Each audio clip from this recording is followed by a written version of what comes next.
I'm gonna begin with that top cheek. Oh, that just comes off the bone beautifully. There's a lot going on in that bite.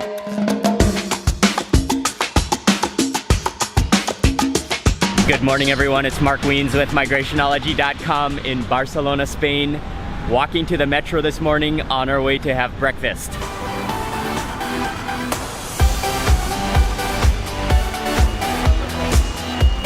That was just a short metro ride. We arrived to San Antoni.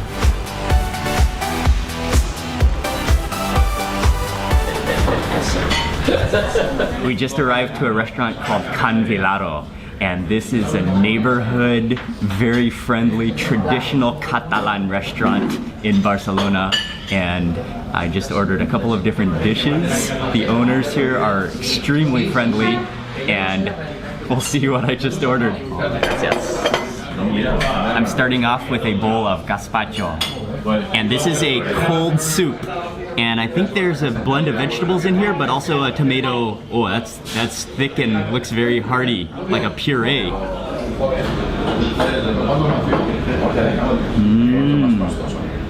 Oh, that's awesome. It is cold, it's chilled. And that is, it's almost like a salsa, but it's not spicy. It has an onion and tomato flavor to it.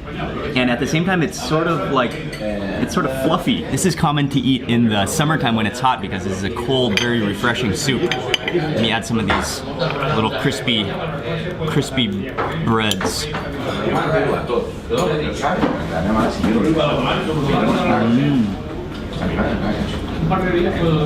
I really like it. It's not like really thick tomato-y. It's more like kind of watery tomato-y, but that makes it more refreshing and like light. Look at the thickness of that. It's almost like a smoothie in texture.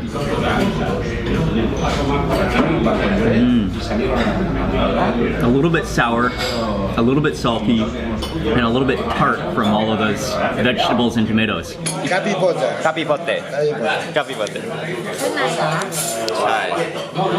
The gazpacho was delicious, and the next dish has just arrived. This is one of the dishes that I was really looking forward to eating when I came here. It's called capipota, and it's a mixture of, there's a lot of tripe in here, there are pieces of meat, there are chickpeas, garbanzo beans, there's some kind of white lumps of, is it pork? Probably, I think pork. And this is just a mixture, and you can actually smell, you can definitely smell that tripe. Oh, and I love tripe. Oh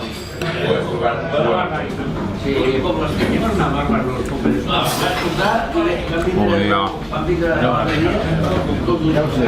Oh, that's so tender. I don't know if it's a little bit tomatoey or if that's coming from these chilies that are in here, but that's awesome. And what I like about the sauce is that a little bit of the garbanzo beans have sort of been pureed into the sauce, so you get a little bit of that garbanzo bean starch. That is an amazing dish. Let me try this piece of meat.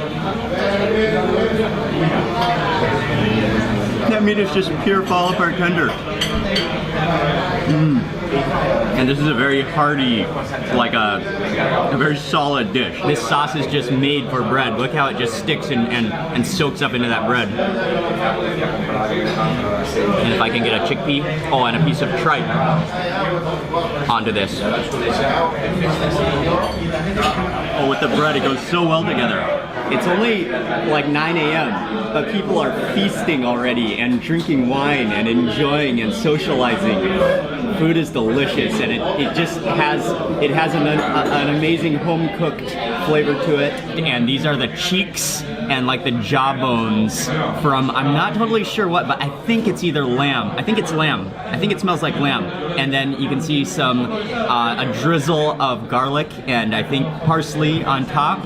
And this smells incredibly good. Just look at these jaws just glistening. Oh, how do I go about eating this? Oh, I think that's the eye socket right there.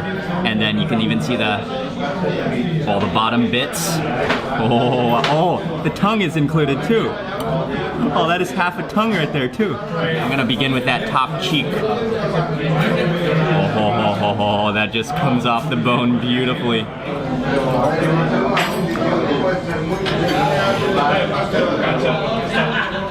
Fatty, gelatinous. There's some chewy bits in there. And then it's coated in like a garlicky parsley sauce. There's a lot going on in that bite. So many different textures. And I think that is lamb. Oh, I think this is more of the cheek here.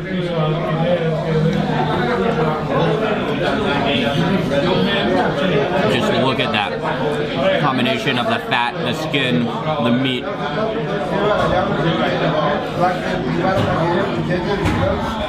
Oh, that piece just melts in your mouth. Okay, I'm moving over to the tongue. I think that's the tongue, right? Let's see here.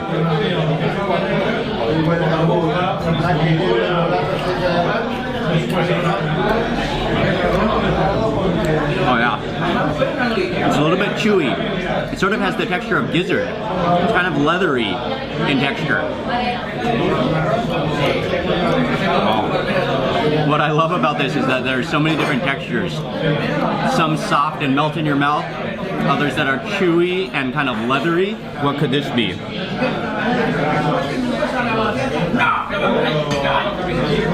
Oh, that looks like a little gem of meat right there. Let's try that. That's a little melt in your mouth piece.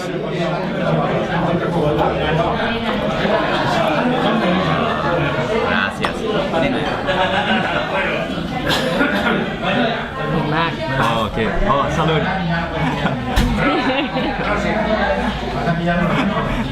Okay, not only is the whole restaurant friendly, but everyone eating here is friendly, and they talked me into having a glass of wine this morning for breakfast. Said you have to have the wine together with the lamb cheeks.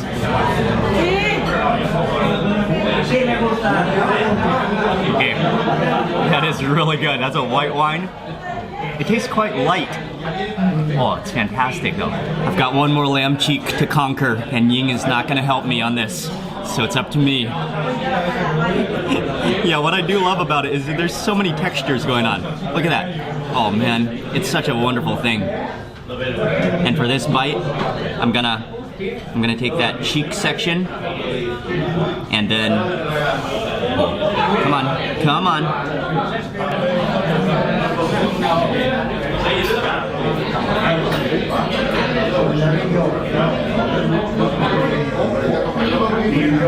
What a just like harmonious combination. Lamb cheeks, tripe. What else could I need right now? Oh. Except to lean back. Friendly people, so many friendly people here too.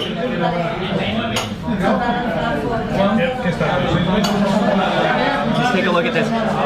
Take a look at this place. It is packed, and it's still early in the morning.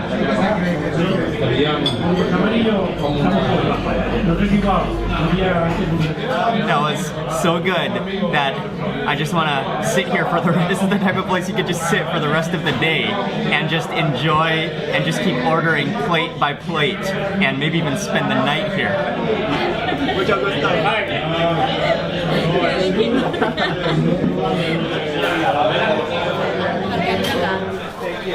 Bye-bye. We finally have left the restaurant. We were there for how long? 2 hours. Over 2 hours. I thought it was gonna be just a quick breakfast stop, but I wouldn't trade that experience for anything. That was an experience of why it is so awesome to travel for food.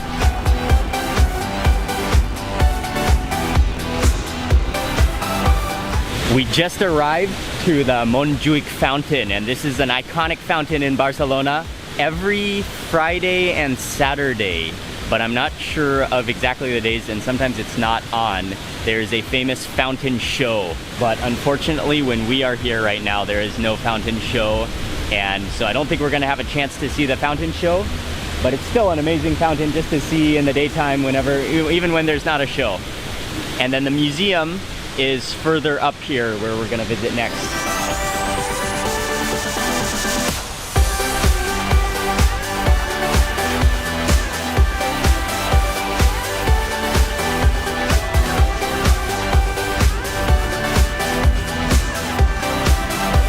You have to climb up a number of different terraces to get to the top of the museum, but once you're up at the top, the city view of Barcelona is fantastic, and you can see the mountains in the background. It's an amazing view.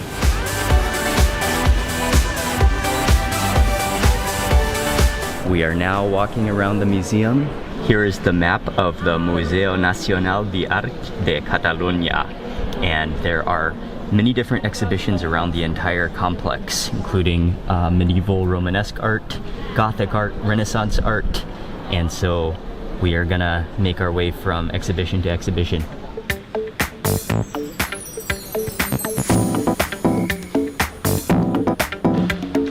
There are really some amazing paintings within these exhibitions, especially if you enjoy art.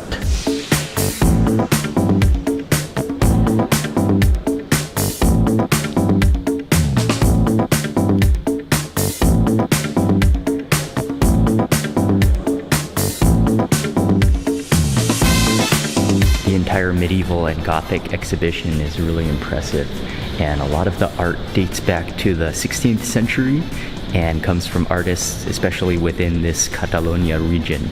But then if you come upstairs to the top level, it's all modern and contemporary art. I'm in a section of the museum now that has a number of different doors which are designed by Antoni Gaudí, who is such an important figure in Barcelona. I think probably my favorite section was the Gothic art, but I also really enjoyed browsing through the modernism section.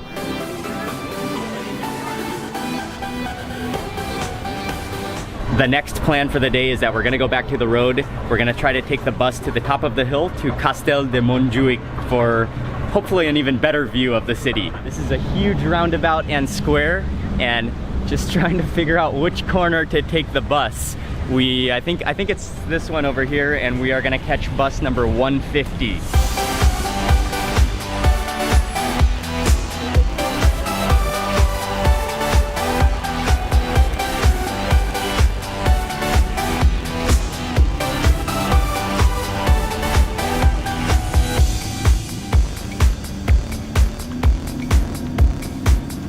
Just got off the bus. That took about 10 minutes. And right behind me also, alternatively, you can take the teleférico, which is a cable car all the way to the top here. Dos, por favor. It's €5 per person for entrance. Montjuïc Castle is a military fortress that dates back to 1640, and it is supposedly the place where you can get some of the best panoramic views of Barcelona, so I'm looking forward to entering and to enjoying the views.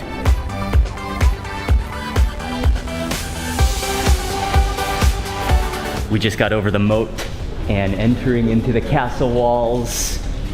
I think we'll go right. From up here, you get a really good sense of Barcelona. You can see the Mediterranean Sea, you can see the downtown area, you can see Sagrada Familia, which is one of the most important and iconic basilicas and one of the icons of Barcelona. And now we're gonna go upstairs to the top section, or within the castle.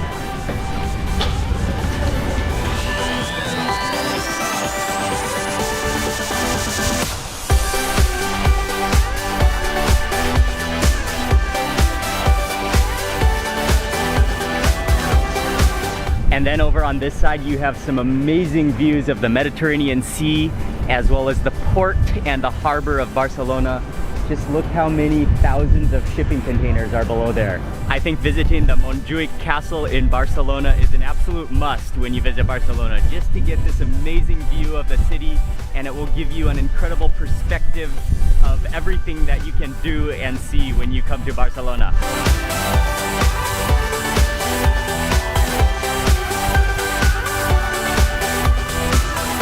To enjoy the views and to get a little bit of exercise, Ying and I have decided to walk down from the castle.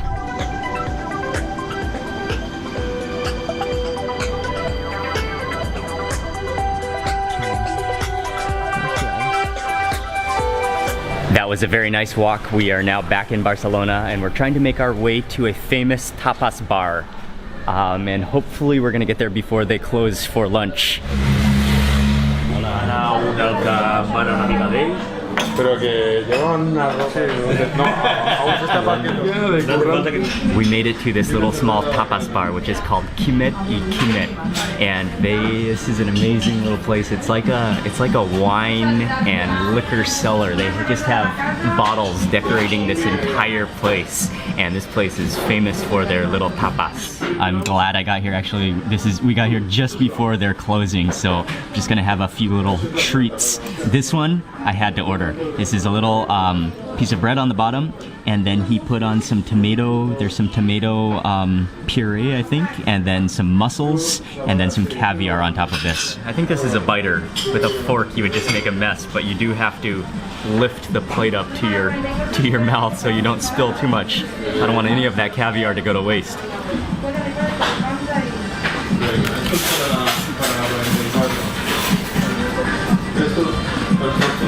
The bread on the bottom is just completely crispy, and then the tomatoes are a little bit sweet.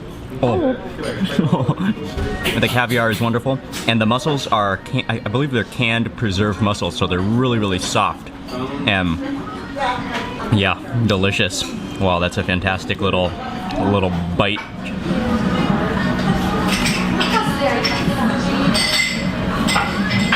Wow. I also got a plate of razor clams. These are huge, look at them. I better lift the plate too so I don't spill too much sauce. I think these are canned preserved as well. I think almost everything they serve is from cans, but they do it so well, and they preserve such high quality ingredients. These razor clams are wonderful. Also very soft. I also got some stuffed olives.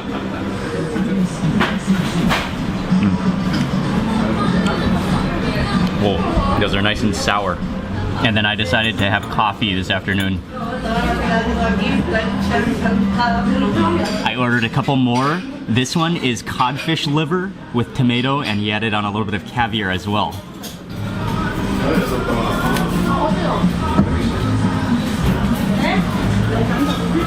Wow. That codfish liver is like creamy, and it kind of just dissolves, yeah. And then I really tasted all of that caviar as well. The caviar is wonderful though. It's not too salty. They're like little jellies almost.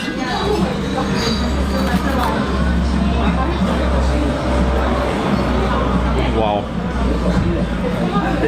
That codfish liver is so creamy. The codfish liver almost has the texture of like cheese. And this one is a beauty also.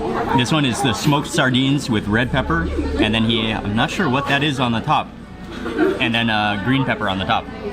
This one is a little bit hard to navigate.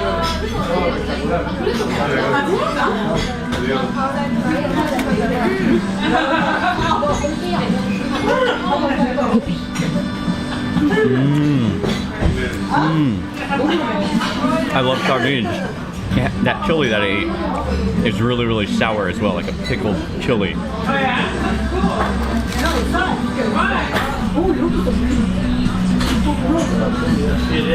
That was amazing. That was another wonderful tapas experience in Barcelona, and we got there literally just before they closed. As I was taking my last bite of tapa, they closed the doors and closed for the afternoon, so I'm glad we made it. That literally gives a new meaning or breathes new life into canned foods. All of those little toppings are from cans, and they were so good, such high quality, and also the way he made them, just the different combinations, simple but delicious, and he just seasoned them perfectly. I liked how nothing was too salty but just had a fantastic seasoning. We just got off the metro at Diagonal Station, and we are walking over to Casa Mila, which is also known as La Pedrera.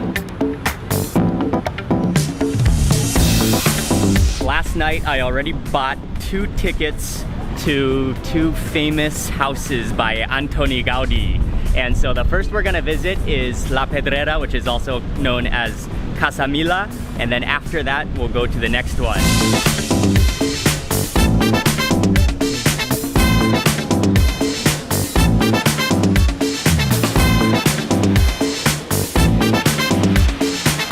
They also gave us the audio guide, and this is a building designed by Antoni Gaudí. It was built between 1906 and 1912. I just got my audio tour, and I think I'm gonna need to put my bag in the locker, and then we are gonna explore this building. We are in the elevator, going to the top first.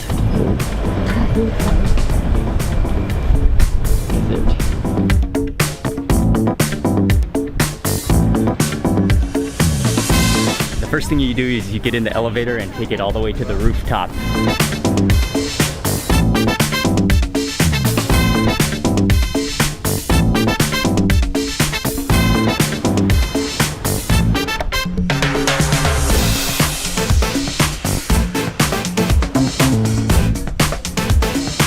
This rooftop is extremely interesting and very peculiar, and on the audio guide they were mentioning that it feels like a completely different world when you are up here. Kind of like a fairy tale land up here. Gaudí did not create anything just for looks, despite his appeal of things that looked beautiful. He also had a purpose for everything, and so all of these spires, they are all different chimneys.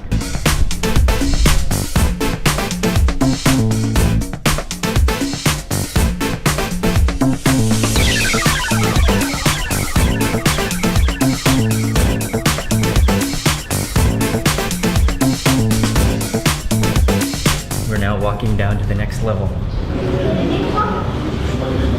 Here's something that's really interesting that I just learned. Gaudí, for his designs, he would hang chains and strings and hang them down, and then there's a mirror below here. You can see that when it's reflected, it looks like a building, and you can see the arches and how they work and how they are geometrically correct.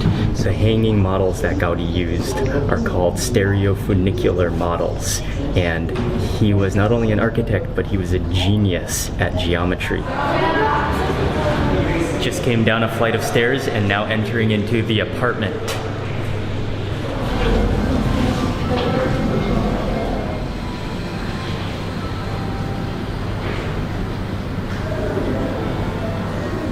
Again, just like Sagrada Familia, I love how Antoni Gaudí used natural light.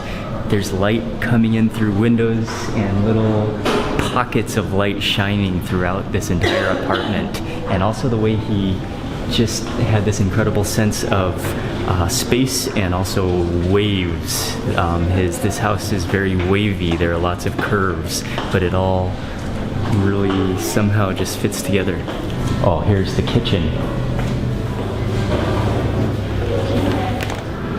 Very spacious.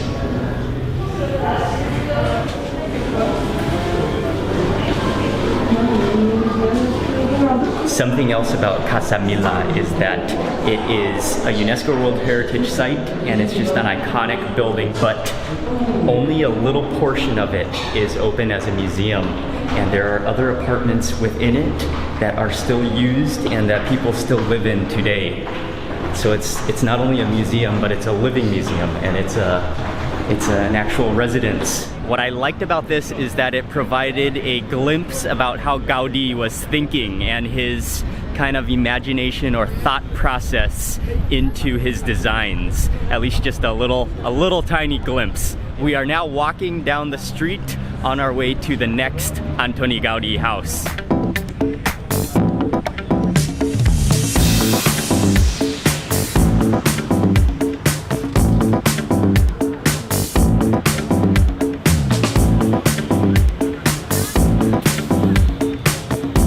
Just entered into Casa Batlló, and this is a house, a previous house that was remodeled by Antoni Gaudí in 1904. What's really cool about this audio guide this time is that you have this, it's like a smartphone with 360 video, and so you can turn it around the room. Oh, I'm upside down right now. But you can turn it around the room and you can see the different design elements within the room, within the cell phone window or within the screen. One of the things in this room is that there's a ventilation system, and they think that possibly he got the inspiration from fish gills. And this window opens and closes like this. Yeah, kind of like fish gills.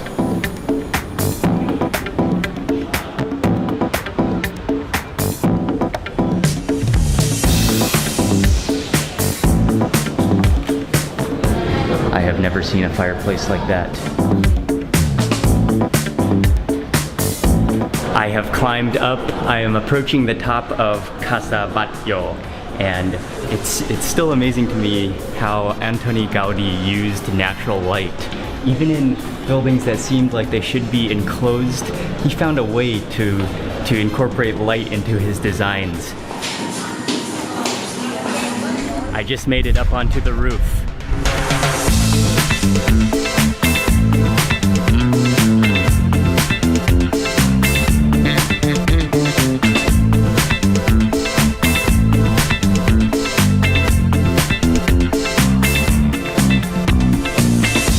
If there weren't signs to direct you where to go, you could definitely get lost.